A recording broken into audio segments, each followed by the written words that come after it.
మాకు Anantagiri హిల్స్కు tourism development కోసము 1000 కోట్లతో ఎంఓయూ చేసింది సార్. అది త్వరగా ప్రారంభించేటట్టు కొద్దిగా ప్రయత్నం చేస్తే అది ముందరికి సాగుతుంది సార్. అట్లనే మీరు ఒక మొన్న బ్రహ్మాండమైన విషయం చెప్పారు సార్ నాకు.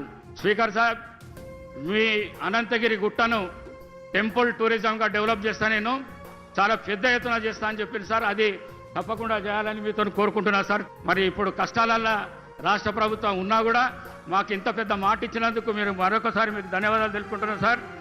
అట్లనే వికారాబాద్ దాకా ఎంఎంటీఎస్ను పొడిగించాలని మీకు ఒకసారి రిక్వెస్ట్ చేస్తున్నా సార్. అట్లనే ఇందిరమ్మ హౌజెస్ అందరికీ ఎమ్మెల్యేలకు 3500 ఇస్తున్నారు సార్. నన్ను అన్ని పార్టీలు కలిసి మీతో పాటు నన్ను స్పీకర్ చేసింది సార్. 3500కు బదులు ఒక 5000 ఇండ్లు ఇవ్వాలని చెప్పేసి మీతో రిక్వెస్ట్ చేస్తున్నా సార్. వికారాబాద్ చుట్టూ ఒక ఓఆర్ఆర్ డిపిఆర్ తయారు చేసి నేను ఇచ్చిన సార్. దాన్ని కూడా మీరు తప్పకుండా మాకు వికారాబాద్ ప్రాంతానికి ఓఆర్ఆర్ ఇవ్వాలని చెప్పేసి తెలియజేసుకుంటూ సార్, నేను టెక్స్టైల్ మంత్రిగా ఉన్నప్పుడు వికారాబాద్ ప్రాంతానికి 2 టెక్స్టైల్ పార్కులు తీసుకురావడానికి ప్రయత్నం చేశాను సార్.